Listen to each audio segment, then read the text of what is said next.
Welcome, one and all, to the latest episode of Signals from Mars. I'm Victor, and I'm joined by a bunch of Cavalerish gentlemen from around the world. This is why I love doing these shows. We have Johan from Sweden, we have Jeremy in the UK, and we have Brad in Idaho. My own private Idaho. Your own private Idaho. There you go. So this is great. We're back doing a hour one music discussion here. We're going to be talking about a bunch of hot button topics.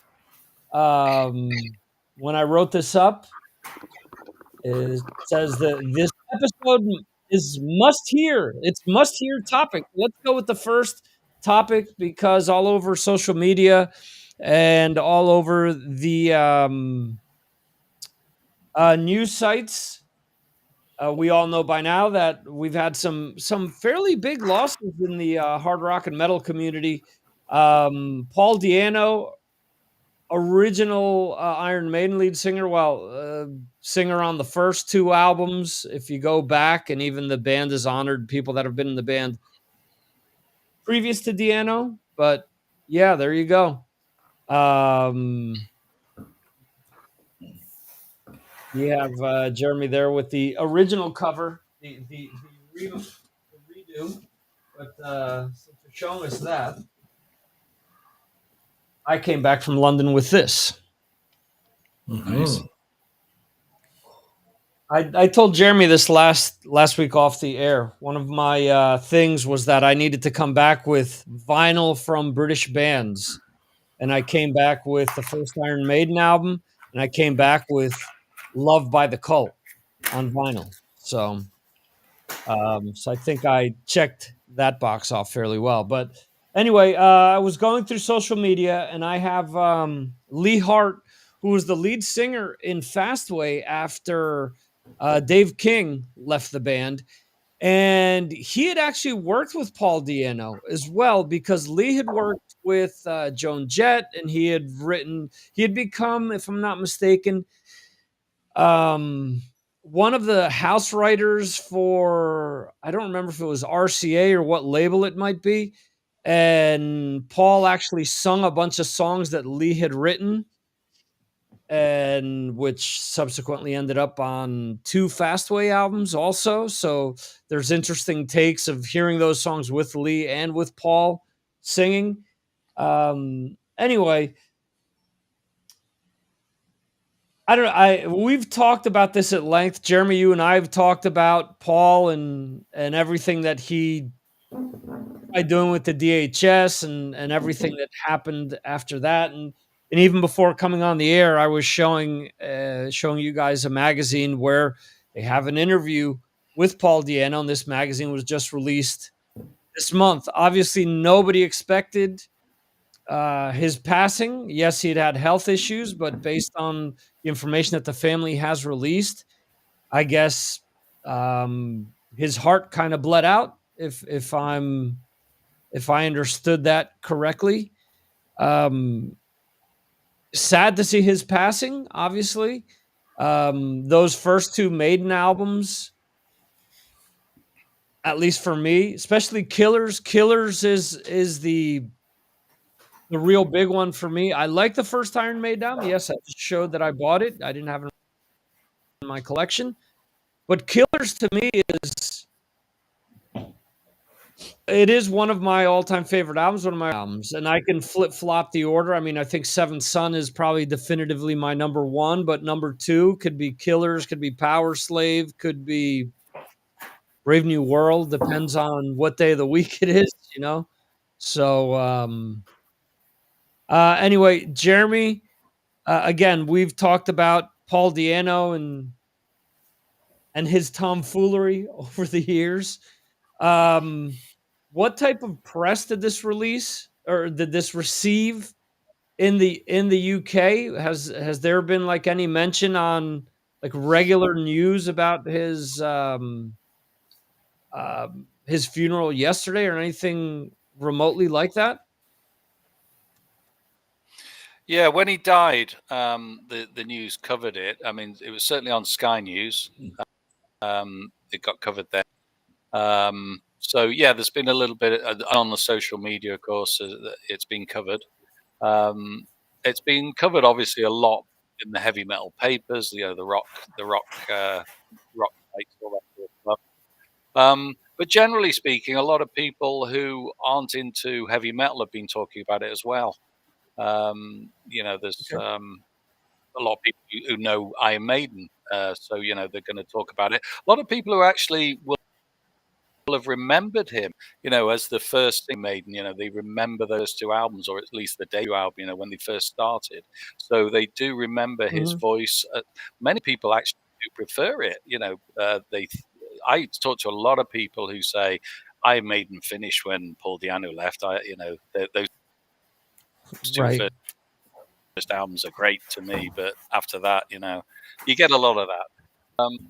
And I wanted to focus a lot tonight on the music and Paul Di'Anno, the contribution to what he did to Iron Maiden, really. And I think Iron Maiden themselves wanted to do that, didn't they? Very recently, in the last year or so, there's been a sort of, he's met Steve Harris and he's met Bruce Dickinson, and he's got himself around talking to these people, and they've welcomed him into the fold, haven't they? They've welcomed him back. Right. We know that he was an alcoholic. We took drugs. We know he diddled the NHS a little bit. But apart from that, he was a lovable rogue, and a lot of rock stars are like that. And I sort of started listening to a little bit of the old music again, as you probably have. And I listened to, my favorite was Wrathchild. I thought he was absolutely tremendous on that. I can't listen to Bruce singing that. It's a Paul Di'Anno song. It's Paul singing it, and he was that sort of punky element. He was a sort of punky singer, really, and he was that bridge between Iron Maiden, a heavy metal band, who was in the middle when they started off, and I just loved it. Like we all, when we first heard that first Iron Maiden song, that first Iron Maiden album, we loved it, and we loved it because Paul was on it. Yeah, I truly think that for me, as I mentioned, Killers is my favorite of the two. Honestly, side 2 of Killers to me is a perfect album side, from the title track to Twilight Zone to Prodigal Son to Drifter. I think it's those 4. Am I missing anything off of that? No, I think it's just those 4. To me, that's a perfect album side. And I remember, as much as I love Wrathchild and Murders in the Rue Morgue and stuff like that, I would listen to side 2 and rewind it and listen to it over and over and over again. I just love those songs so much. Johan, in Sweden, how much attention has the passing of Paul Di'Anno received? It was received all in the biggest newspapers and in the television, so it was very big. Okay. And they, the headlines were "The singer of Iron Maiden is dead," so they will get a lot of clicks. But yeah, big news, very big news, and very sad. Not really surprising. As you said, he had bad health, but yeah, very sad. I think Jeremy said it all about him. My favorite album by him is with Iron Maiden is the first one.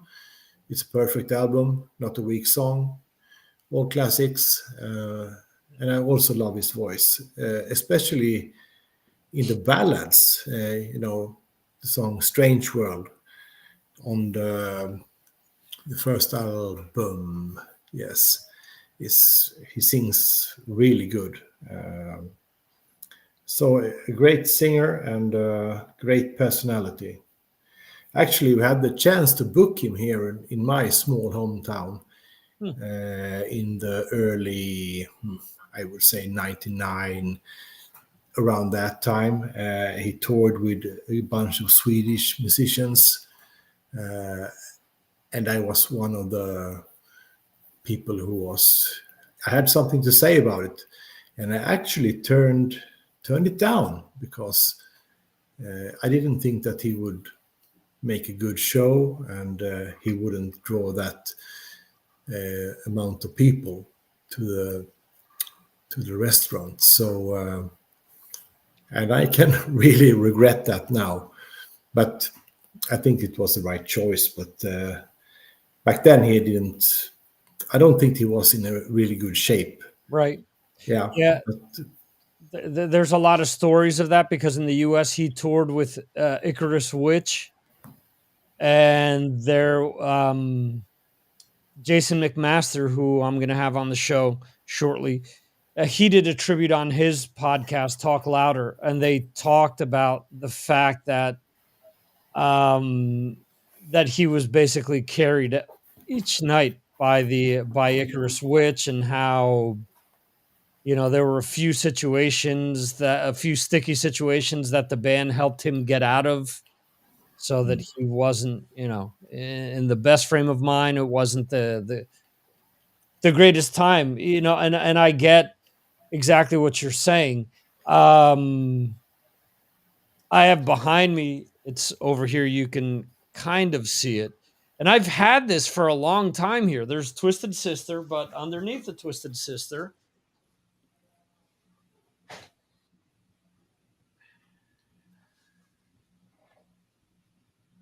is Paul Di'Anno's Battle Zone.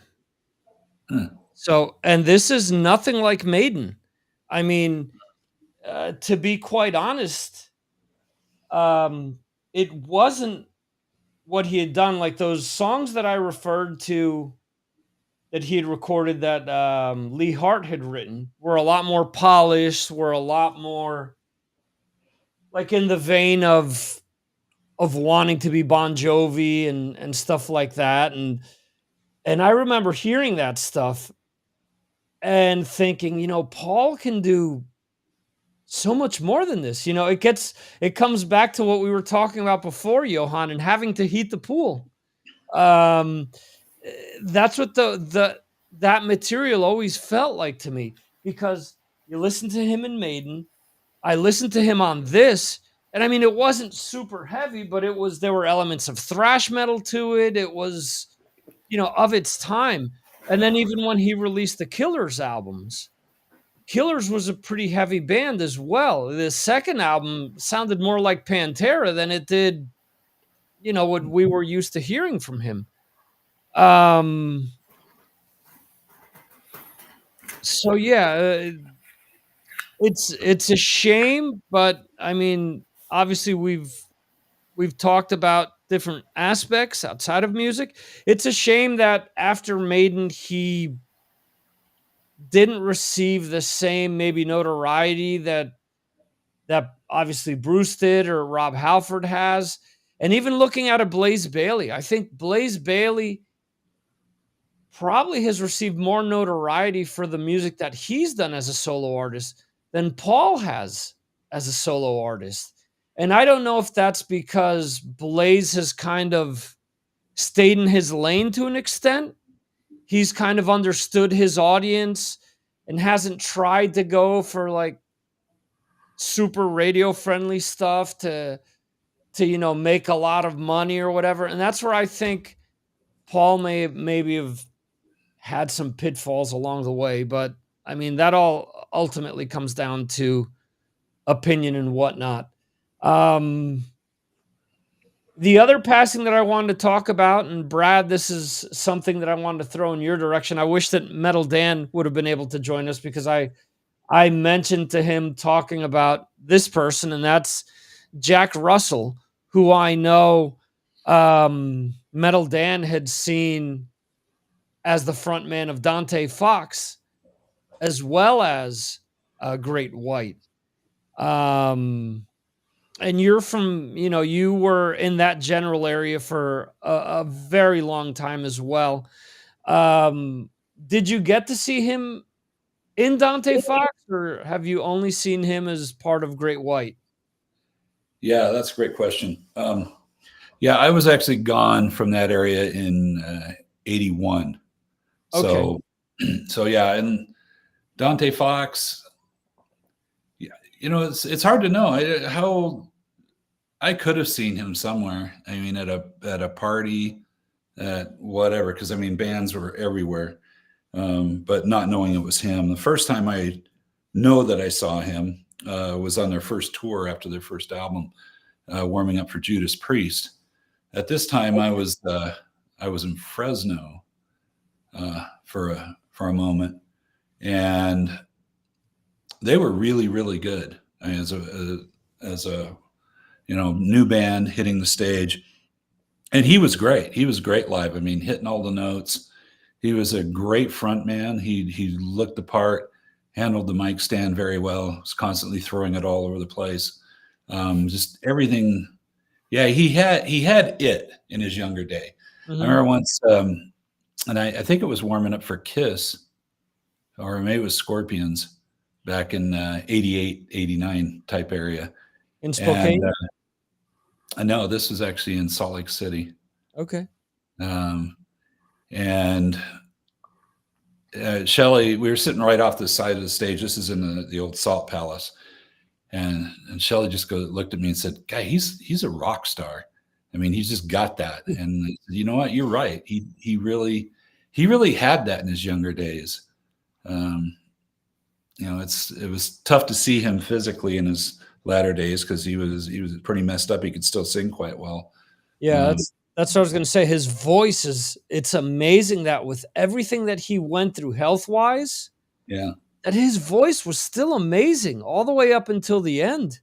I mean, there was footage of him from maybe 2 months before him dying, and he still sounded as good as he did on the albums. That was one of the things when I interviewed him a few years ago. That kind of stood out to me with that Jack Russell's Great White album, is that he still had the vocals, he still had the melodies, and even the new treatments on some of the old Great White classics.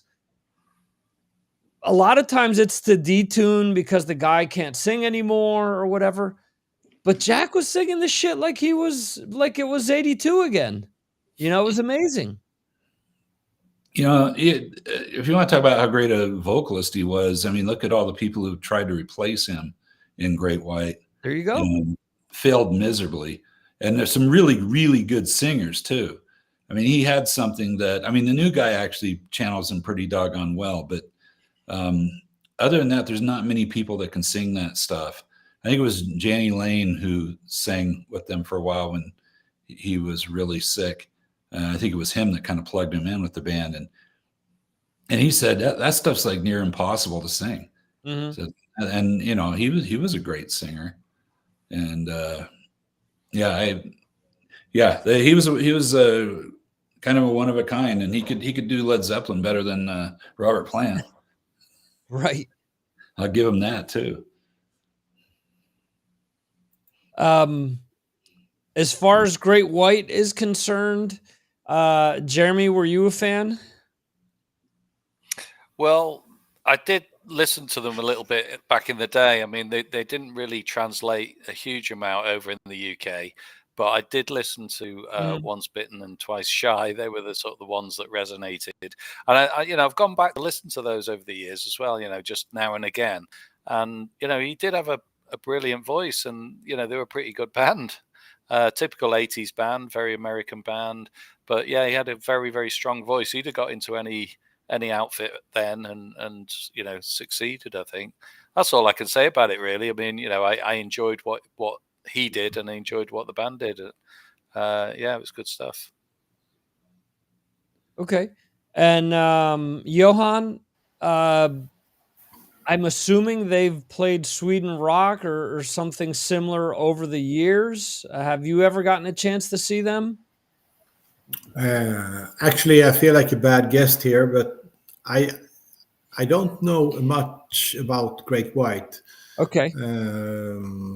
I don't know if they have played Sweden Rock. Wow. I have never seen them, Okay. and they were never big here in Sweden.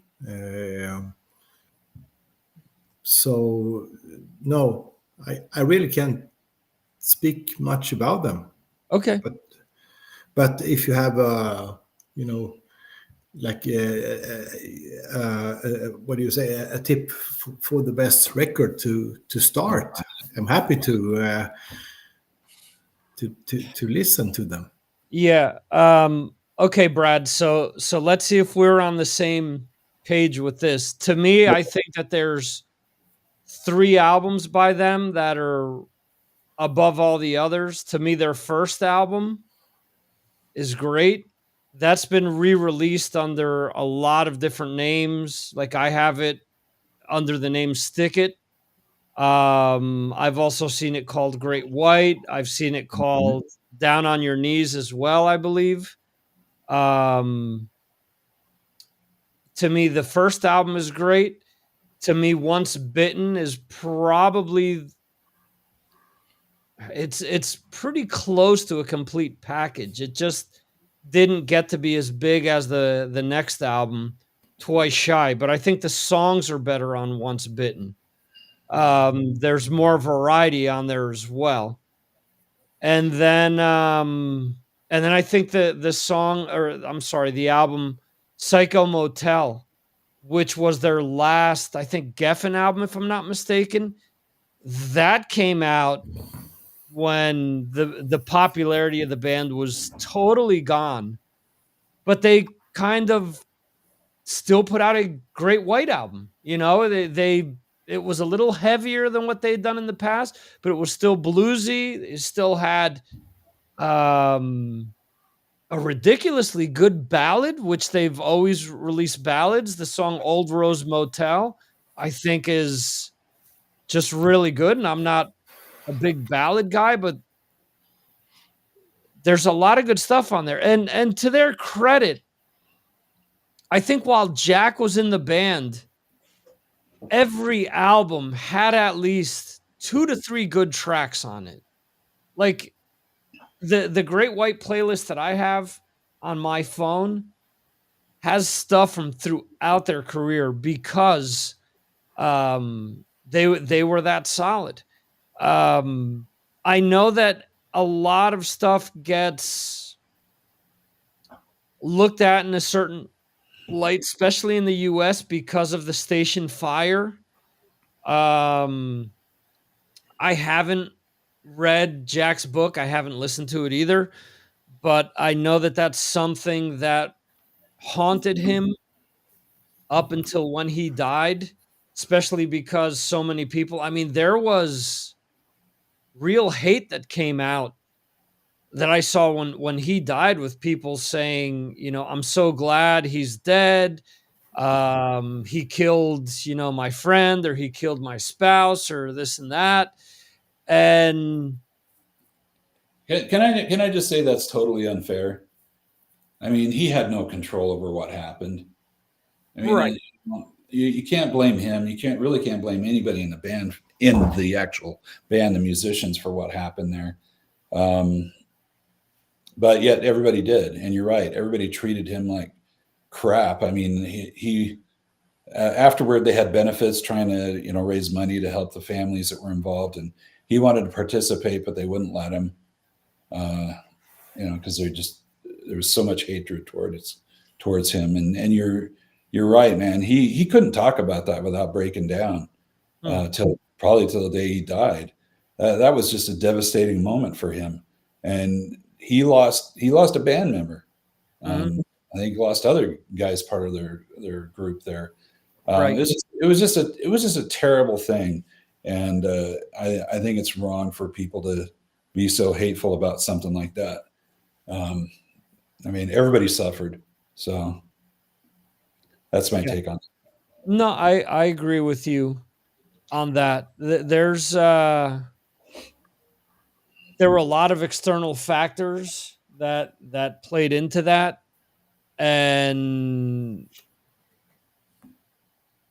you could blame, you know, the guy that ran the station, possibly the owners.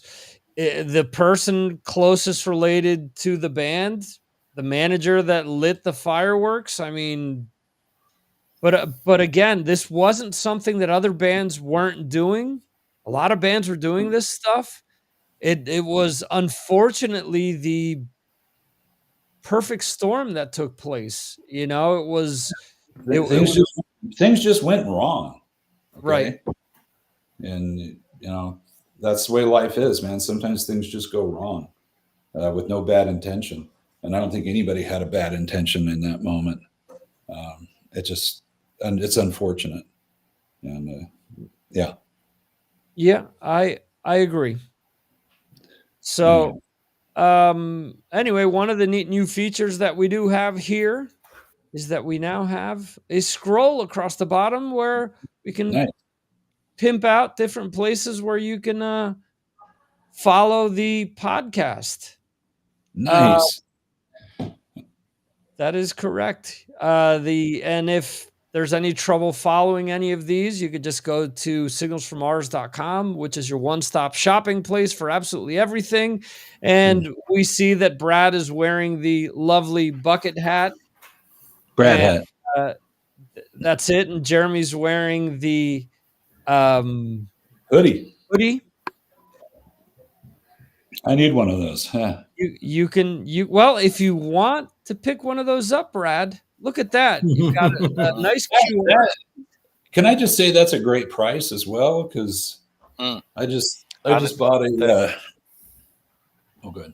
Go ahead, Jeremy. No, just saying they're really warm as well. They're a good purchase for me because I've worn it a lot. Yep. And the hat actually.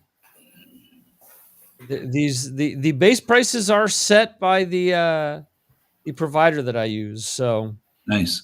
I've had more comments about this bucket hat and I've got several, as you know. Right. More comments about this one, positive comments, especially from the ladies. Good, I hope. Yeah, from the ladies. There you go.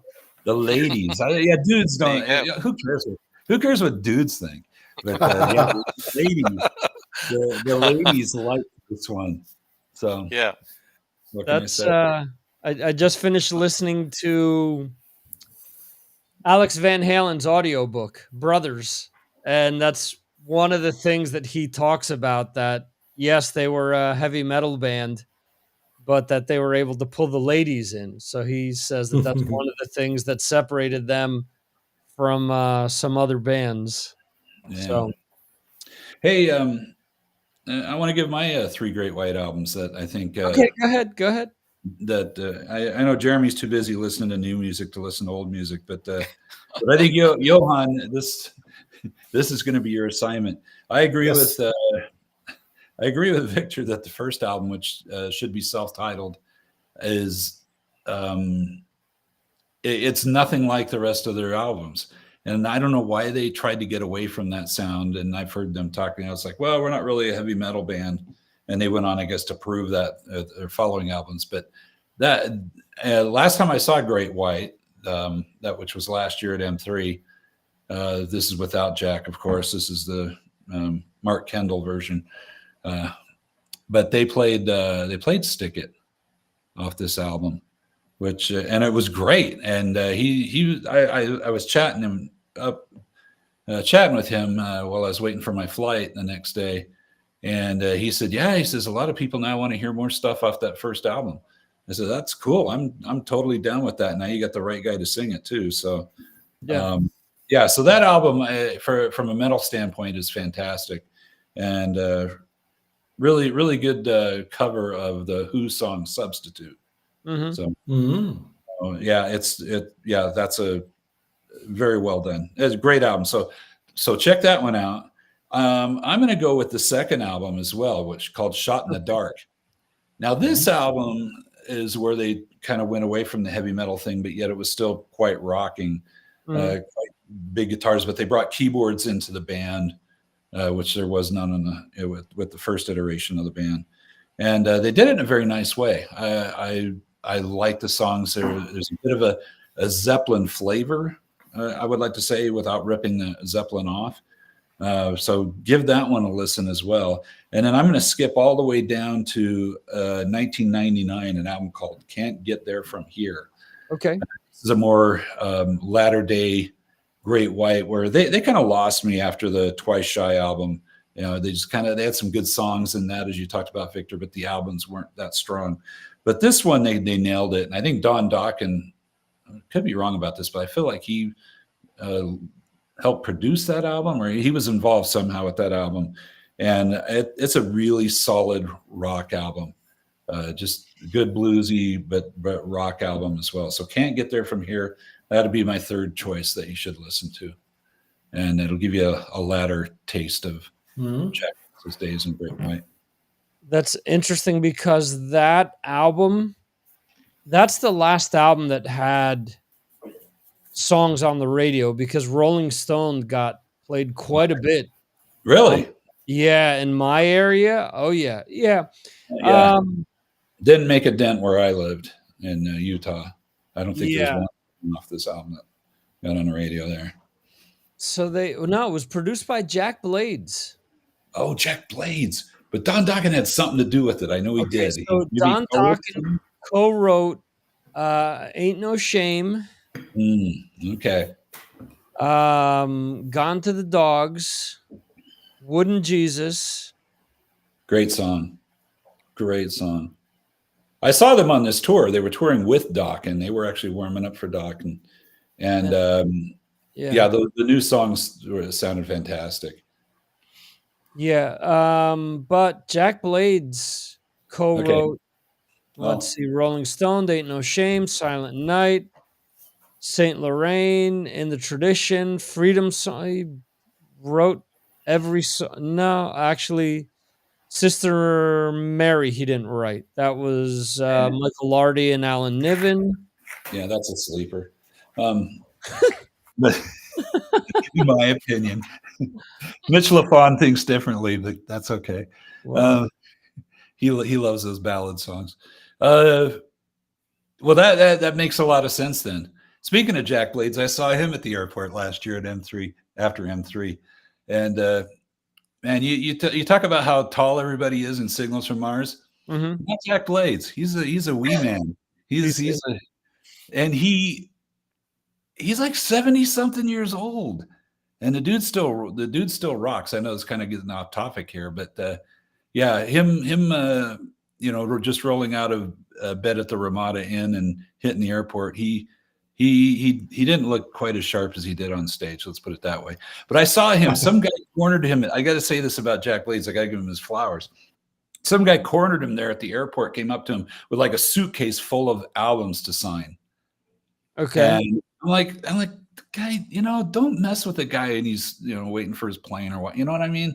It's like, right. I don't know. That's just not me. I didn't go bug him, but I watched Jack and he signed every single one of those things. Yeah. Unfortunately though, with a lot of those situations nowadays, people are getting that shit signed to sell. So I know. I agree. I think that's crap, but anyway, I could tell that it wasn't what Jack wanted to be doing at that time. Yeah. I think he was more interested in getting his coffee going. But he was very, very nice, took a picture with the guy and everything. And a couple other people came up to him. And I just like, again, don't bother people, man. I mean, it was Mark Kendall was the one who flagged me down. I was walking by because I was wearing a Dodgers shirt. And he goes, "Hey, Dodgers." And he waved me over, and we started talking about baseball. And then next thing you know, we're talking about music. So, wow. So there you go. Yeah, cool. So, cool dude. All right, enough of those stories. But yeah, Jack Blades seems like a really good dude. Can write songs. There you go. Next topic. Download XXII, which is essentially download 22. Will be celebrated in 2025. And Jeremy, were there people shocked in the UK over what bands are headlining here? There was, yeah. I think there was a lot of people up in arms, shall we say, about who was on. Yeah, I mean, yeah, they were really shocked about the headliners, and I think in particular a band like Sleep Token headlining, not being around a huge time really. But I know that Andy Copping, the organizer, he he said quite a few years back he needs to push up bands to be headliners. He's making them headliners, and he only puts them there because they're selling albums, they're selling out shows. They are up and coming, or they are pretty big now. He knows that the old bands are not going to be there forever. He can't get Metallica or Iron Maiden every time. So yeah. Bit of a shock to people, but also they're bands that appeal to the audience now. The audience has changed over time as well. I used to go to Download Festival. I don't go anymore. I'm too old for it because a lot of the bands are not for me. But he knows, Andy Copping knows his audience. He knows how it's changed over the years, and he puts on the bands for the audience. What's going to sell out? The other thing I would say about Sleep Token, by the way, is if I point my finger that way, I can throw a stone and it will hit the house where one of the backing singers used to live. She used to live just around the corner from me. And she actually sang a song at the school where my daughter was at school. And so I knew her from there, but also I know her parents very well. I know her father really well. We go to see City together. So, she's in the band. I don't think I can name her, though, because I think they're supposed to be partly hidden behind their disguises or their other names or whatever. I think they've got a group name for the three of them. So, but I believe so. But she's headlining Download, so she's pretty excited about that. So that's I saw what he mentioned about that in the past they've pushed up other bands to the top of the ranks, and I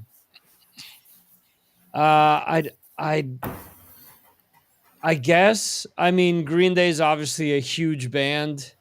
I think Korn is still a big draw, but Korn is, with a lot of these festivals, hasn't headlined in some time, not in like a Download type setting. They've played like Hellfest and been like the second to like a Slipknot or a Metallica or stuff like that. So I don't want to criticize this lineup because it's still a lot of really good bands that are going to be playing.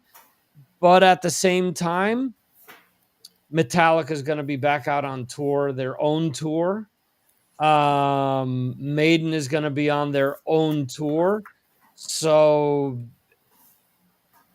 it seems as if some of the bands that we've come accustomed to seeing at some of these festivals are going to be doing their own thing, or maybe they're going to be, resting at that time, because I don't know what Priest is going to be doing, and maybe Priest is going to will finally be opening up for Maiden. I don't know. They've talked about that for a long time. Could that finally actually take place? By the way, one of the other issues is the costs of the bands, which had been going up over the years. And Andy Copping's mentioned this many times. And he knows that those huge stadium fillers, the Metallicas, the Iron Maidens, their price is so much now. And the cost of putting on these shows, I mean, he said it's become, a real issue. So I think this is why he's gone a little bit down the order. He knows he can pay half the price to those three bands on the bill. And they're still gonna sell most of the tickets. I mean, this was a discussion that we were gonna broach a few months ago, because I had talked about Wacken, how it was the first Wacken that didn't sell out the last day of the festival. But also we have also found out that a lot of those tickets were possibly being scooped up by brokers who are now not allowed to buy due to new laws being passed. They're not allowed to buy tickets like they were in the past. I'm trying to see with Wacken 2025 if they've listed any of the bands that are playing. I think these are from the past. Yeah, it's getting to be a tricky time for us and festivals. And as far as having the same bands over and over and over, yeah, you gotta sell tickets. So I'm glad that there are bands that'll pull in enough people to fill download up or at least get close. Well, but here's the thing too. I just pulled up Sweden Rock. Sweden Rock 2025 is Slipknot, Sabaton, Scorpions, Korn, Dream Theater, King Diamond, Within Temptation, Sex Pistols featuring Frank Carter. In fairness, they'll be at download as well. Opeth, Meshuggah, Creator, DAD, Running Wild, Black Country Communion, Turbo Negro, Pretty Maids, Ginger, Skillet, The Warning, Orbit Culture, Apocalyptica, get ready, Brad, Doro, Royal Republic, Exodus, Dragon Force, The Crucified Barbara, Eagles of Death Metal, Cattle Decapitation, Samantha Fish, Nothing More, who will be at download as well, The Ghost Inside, LA Guns, Soen, Mercure, Old Man's Child, Alien, Crimson Glory, The Good, the Bad, and the Zugly, Remedy, Sarkator, and Bloodstain. That's one hell of a metal festival, Johan. Yeah. I don't know if you're already got your tickets, if you're looking to go to see this next year or not, but I'm going. that's a fantastic lineup. You think? That's ridiculous because that covers pretty much every style of hard rock and metal you could want. It's diverse. It's a lot of music. To say It's this year at Sweden Rock, next year, it's to have bands like Slipknot and Korn play there is groundbreaking for Sweden Rock. Right. Because that style of metal, we don't usually have it there. So it's How about Meshuggah? Meshuggah is they play there from now and then. They are household name, but Slipknot and Korn, that kind of US metal is Sweden Rock is very traditional, and those two bands are not the band that you usually hear at the campsite from the speakers at the tents, or so it's exciting. I think it's good. I hope they follow, download, and book more. Green Day, wow, I have seen Green Day twice. Excellent live band. I hope they book Weezer. That would be awesome to have a new audience at Sweden Rock, because the festival needs it. It's of course so it will be sold out, of course, but you need to have new people come there. I think it's important. I've got a question for Johan, actually. I mean, has the age group changed at Sweden Rock over the years? Then is it becoming much younger? No, not much younger, but a little bit younger, I must say. The festival is very strong in Sweden, and people go there from not only metalers, just to experience Sweden Rock. So it's the festival is now very, what do you say, very rooted here in Sweden. So it's a safe place to go to. You know, it's good organized, very, you know, very known, very known in Sweden. So, but I really hope they follow Download. I have seen Scorpions and Judas Priest and all those bands many times now. So I applaud the new bands. New Weezer isn't a new band, but Right. you know what I mean. Yeah. Different to what Different bands. Yeah. you had in the past.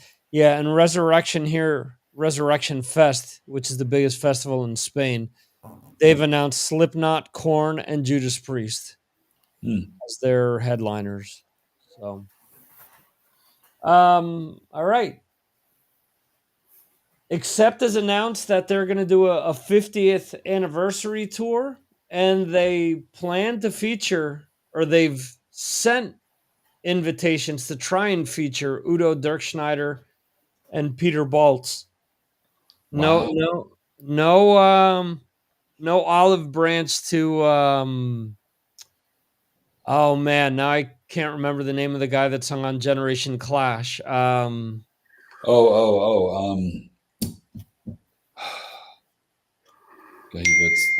David Reese. David Reese. Yep. There's a third name in there somewhere. David something Reese. Oh, that's David Reese. This is David Reese. Okay. Pretty sure. I mean, he might have a middle name.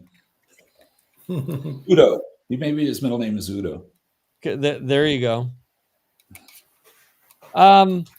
So what do you guys think about that? Because there's been so much bad blood over the years, especially with Peter now jumping ship and being part of UDO and Dirkschneider. What do you guys think about them reaching out and saying, "Hey, we'd love to invite Udo and Peter"?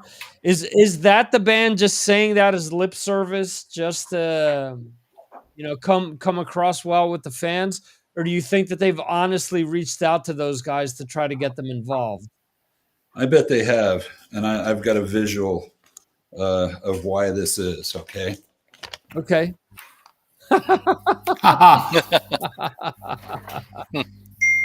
It's all about money. So, Yeah. I mean, except okay, their last tour that they did here in the U.S., which I didn't get to see them, unfortunately. They were nowhere close to here. They were the support band for KK's Priest. Wow. And Okay. they were playing clubs, okay? Not theaters, not I mean, they're playing really small places. I know, except that's the closest thing, except with the current group of Accept. That's the closest thing they've done to a tour of the U.S. They typically only do just a few dates in the U.S. They pick a few hot spots in Texas and that where they can, again, get the most money. And I'm sure if there was enough money involved, Udo and Peter would be happy to come back and do it, because I think money is the main reason those guys aren't part of Accept now. Could be. I wonder if similar to I guess Overkill recently parted with Jason Bittner, and they were saying, the band was saying, "Oh, we parted on great terms. We knew this was coming, so on and so forth." And Jason, actually, this week, I was reading an interview where he was saying, "Yeah, it wasn't about the money. I was miserable in the band. I didn't just want to be the drummer. I wanted to do other stuff in the band." So for some, yes, it's all about heating the pool, and for others, need that creative outlet to go along with it. So that's interesting. Okay. I saw. Sorry. Go ahead. I saw a picture of Accept. I think they were playing in Munich, in Germany, and they were playing in a club as well. So I think it's a good idea to do something. I think they have gone the whole line with the singer from the American singer. I don't remember his name, but Mark I think Tornillo. yeah. I like He's- him. I he's like the really albums. good. He's really good. Yeah, but I think the popularity has gone down when they are touring regular. But I mean, if they play Sweden Rock, they always play the biggest stage. But I think that would be a nice thing to do, to perhaps accept with a big tour with both Udo and Peter Baltes. So I hope they can make it. I would go and see them again, of course. Mm. Yeah, you might as well get Stephen Kaufman in there too. He's still alive. Yeah, I would actually. I'd love to go see that, but I don't know. We'll see what happens. Mm. I'm not holding my breath. Yeah, and the next kind of reunion that I'm going to mention, again, something that I picked up in London. This is an EP that I have on CD, but didn't realize that they released this on vinyl. It's a Record Store Day exclusive, I guess, from this year, and it is this is called Revu Songs. It is by Sepultura, but this is the Derek Green Sepultura, and on this they cover Exodus and Massive Attack and U2 and Jane's Addiction and Devo and a few other bands. But now Andreas Kisser has said that he wants to have the Cavalera brothers involved in Sepultura's very last show. And he's actually come out and said, his wife passing away has kind of made him realize that as much as he loves music, that he needs to do other things in his life outside of music. So that's why he wants to end Sepultura. But I don't know, this, again, a band where that's had a lot of bad blood between the members, issues with management. The old manager's married to Max. Can they do a one-off? Would a one-off be good enough? Does them playing does them playing with the Cavalera brothers all of a sudden spark interest in promoters wanting to book them? So I don't know. Johan, what do you think? Does the Cavalera brothers playing with Sepultura again get them on Sweden Rock? Absolutely. No doubt. I would go to Stockholm to see them Sepultura only. Love that band when the band was original. So that would be a big thing. Okay. Yeah, absolutely. I saw them on the Chaos AD tour 1994. And back then they were one of the biggest metal acts, I think, in the world. What a crowd. What a crowd. Wow. At Roskilde Festival. Yeah, it was mayhem. Crazy. And I met the band afterwards. Actually, I waited on the backstage entrance because I have heard that they always go out in the crowd after the shows to speak with the fans, and they did. So I had the opportunity to drink a beer with the Cavalera brothers in 1994. But absolutely, yes, that would be amazing if they would reunite that band. Yes. Okay. Except going back to them, they plan on celebrating the 50th anniversary of the band. Don't remember if I mentioned that or not. But there are other bands that are going to be doing similar. Maiden, for example, is also going to be celebrating the 50th anniversary of the release of the first album, if I'm not mistaken. And we're seeing it's a lot of. No, I was just going to correct you there, Victor. It's actually from when they started, before the first album. Okay. So does that mean that does that mean they're going to be playing Invasion off of these Soundhouse tapes on the 50th anniversary Who tour? knows? Who knows? They did say that they're going to be playing stuff that they haven't played in a long time, and it'll probably be the last time ever playing some of these tracks. So that should be Women in Uniform will be the first track that they come out to. Wow. That would be interesting. 50 years, man. What, 1975? Yep. That's apparently when the band was first formed. Yeah. Before they even released any music. Yeah. What do you think about bands celebrating that?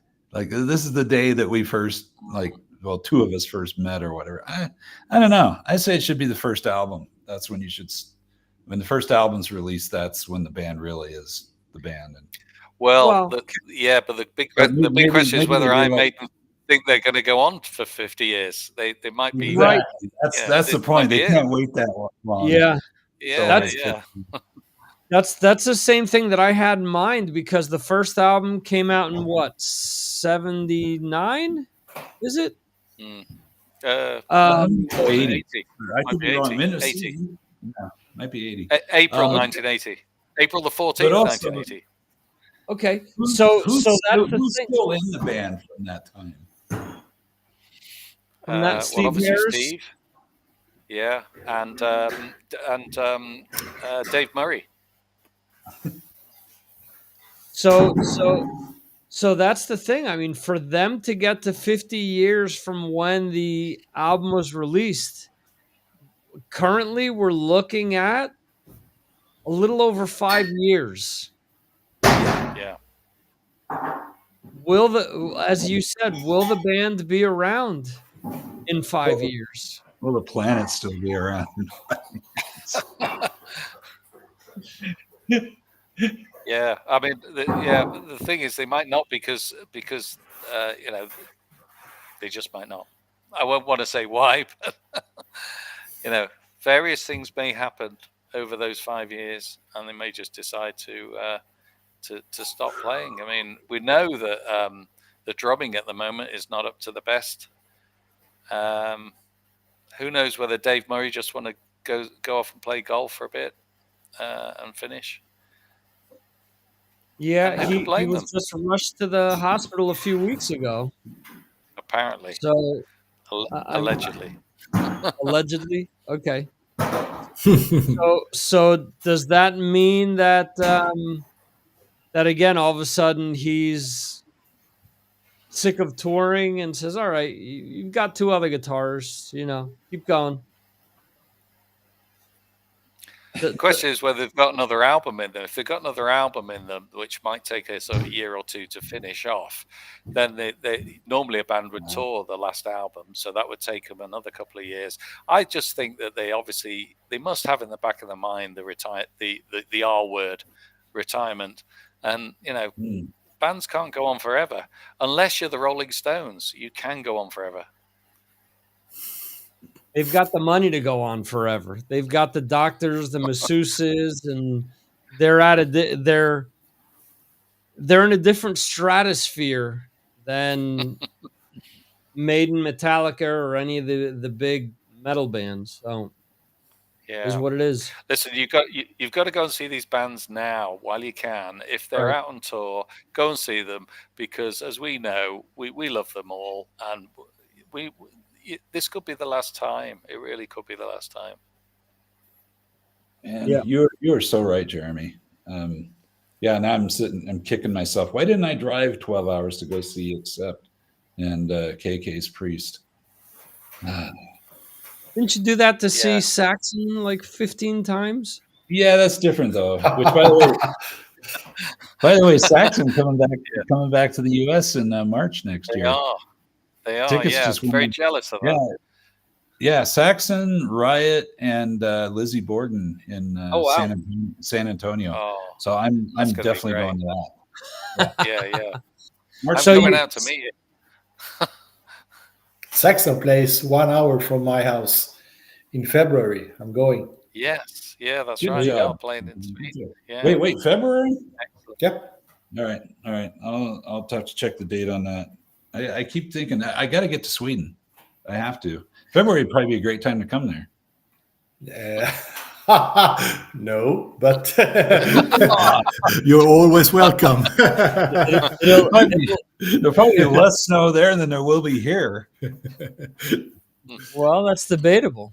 I think he's a little farther north than you are, Brad. Doesn't matter. It's not about north south. It's about the weather patterns. Yeah. Okay. Yeah. I'm just saying about 100 miles west of me, snow right now. Lots of snow right here. Everything's kind of melting. And we need some snow tomorrow, hopefully. All right. So I need to go to Sweden, and Saxon's a good reason. Well, Johann's the best reason for me to go to Sweden. There you go. There's some other people over there I'd like to see, but yeah, plane tickets are probably cheaper in February, right? Probably. You should go to Sweden Rock, Brad. It's I know. It's like everyone is there. Everyone. If they're not playing there, they are there in the audience. There. So Okay. everyone is there. All right. We'll see if we can make that happen. When is that? that's What month is that? June. June. The week before download. Right. Yeah. Yeah, it is June 4th, 5th, 6th, and 7th. Okay. 4 days. Wow. Yeah. That's a lot. Speaking of playing shows and just different collaborative stuff that's happened recently, Michael Schenker obviously released an album of old UFO songs where he's got a bunch of different artists playing on the album with him. Slash has done it in the past. There's a video that came out this week, which I've scheduled to post on Patreon shortly, which features Machine Head with members of In Flames, Lacuna Coil, and Unearth. And Lamb of God has actually done this with 2 tours where they've released tracks with Mastodon. And previous to that, they covered Megadeth's Wake Up Dead with Megadeth.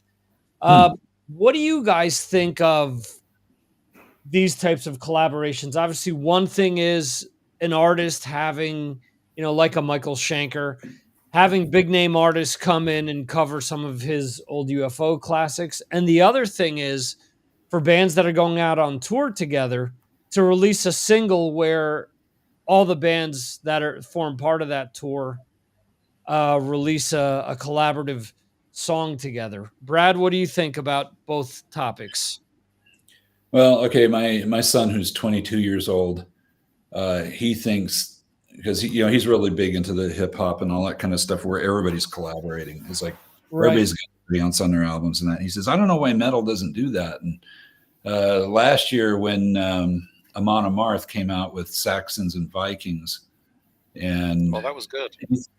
he thought that he was just like, this is incredible. He says, why don't more bands do this kind of stuff? Do a collaborative song. And it was really good. And I actually agree with that, but I don't want to see like, let's play an old song of ours.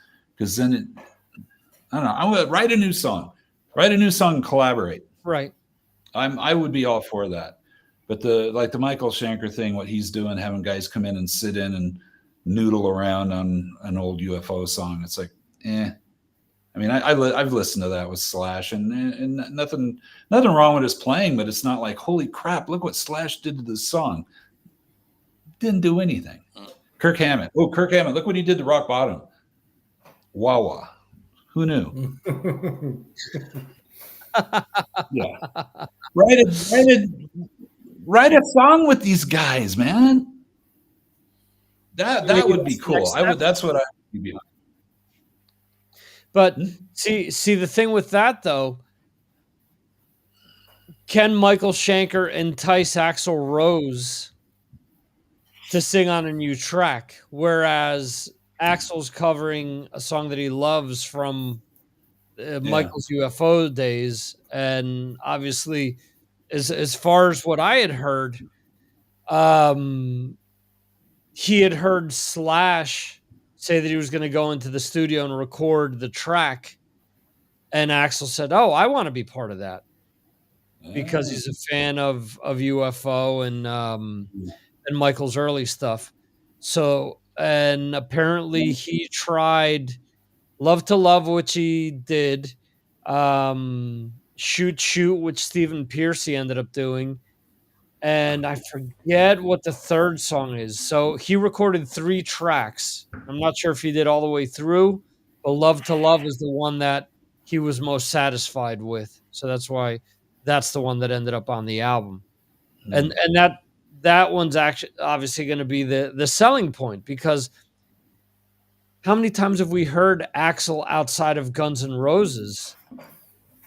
On a Sebastian Bach album and yep. an Iggy Pop album, and that's about it? Yeah, and on those, it's not like his voice was really a big part of the song anyway. So, Right. yeah, him actually singing "Love to Love" is something. Yeah. But you put that version up against, yeah, the original. No, I don't know, Strangers in the Night. Strangers in the Night with a lot of those old UFO songs, to yeah, me, is the perfect version of a lot of those. Love to Love live is just yeah, it's really good. so good. That's yeah, you're right. That's a great version. Yeah.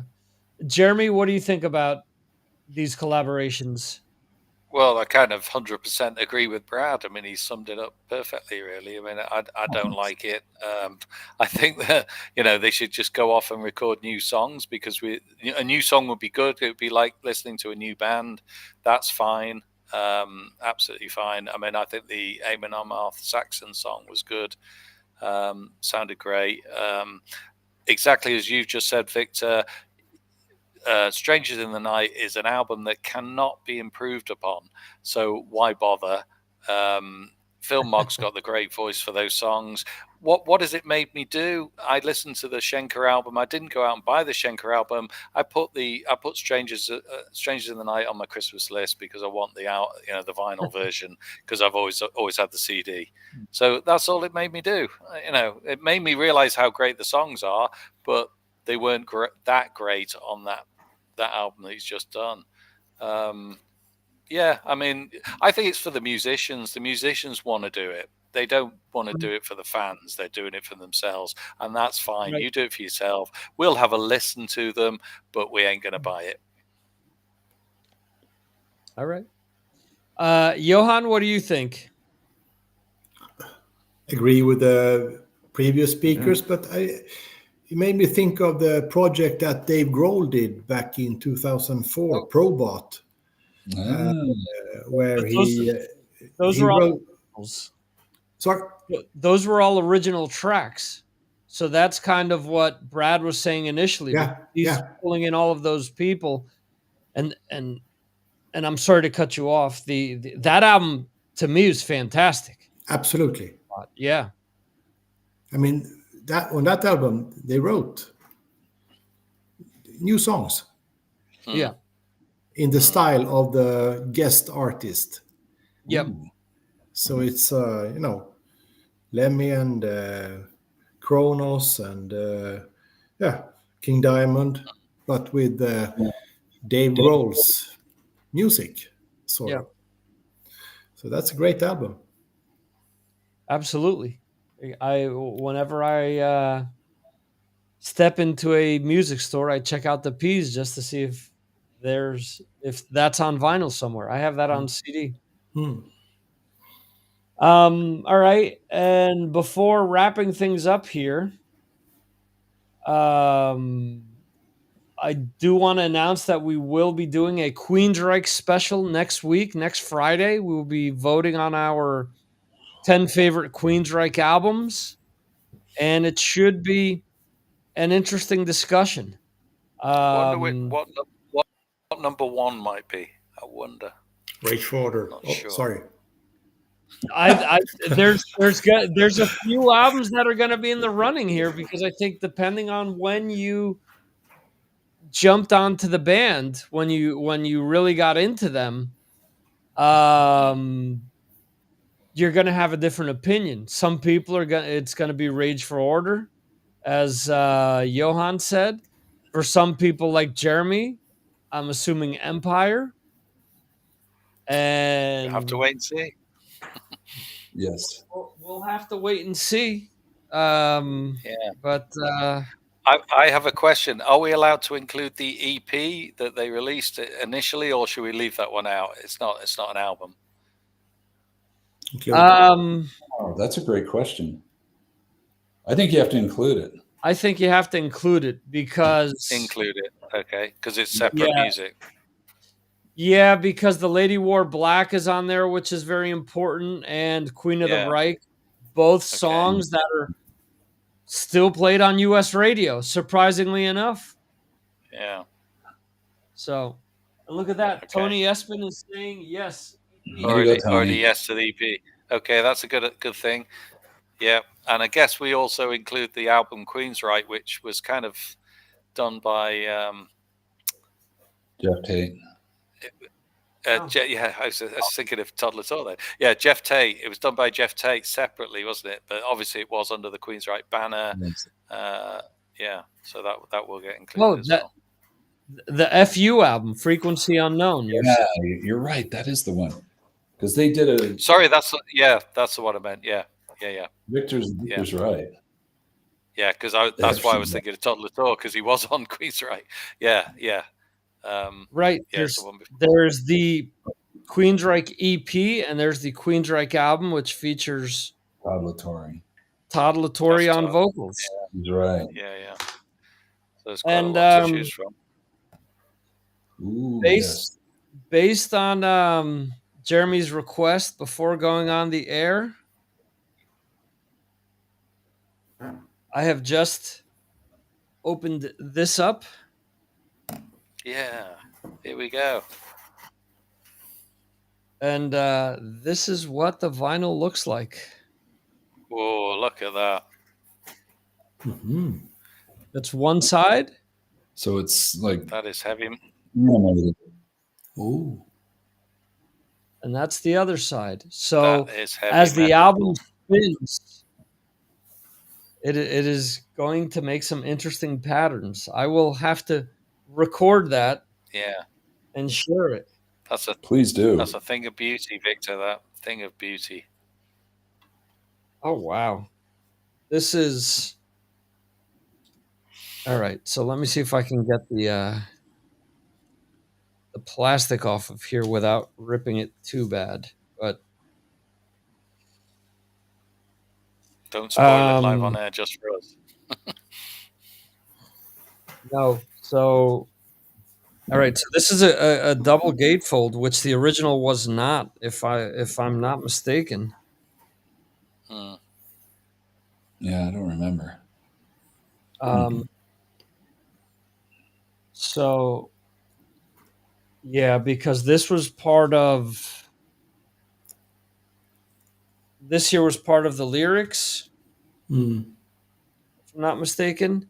And so in here you can see the vinyl.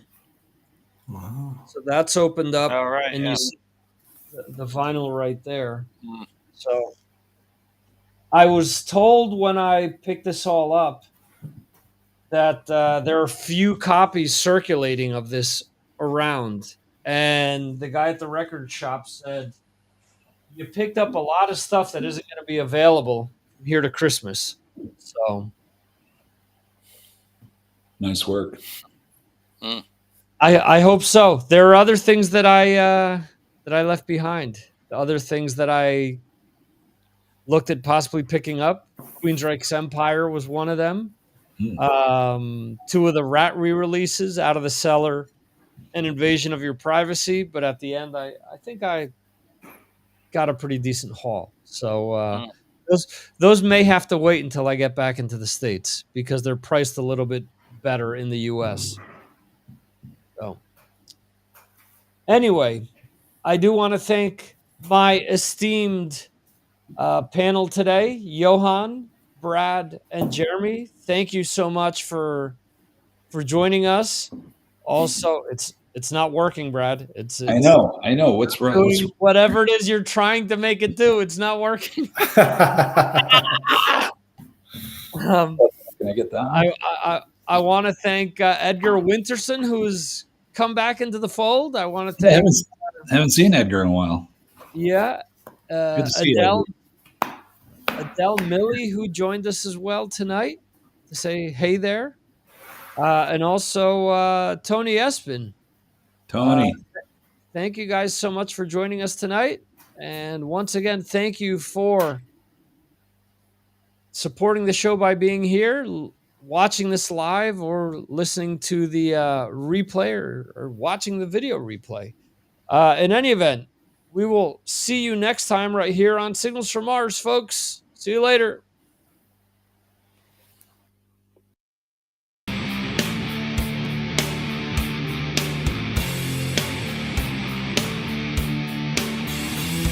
Thank you for watching the Signals from Mars live stream. You can watch the show live on YouTube, Facebook, Twitter, and Twitch, or check out replays on YouTube. Go to signalsfrommars.com for more information. This concludes our show.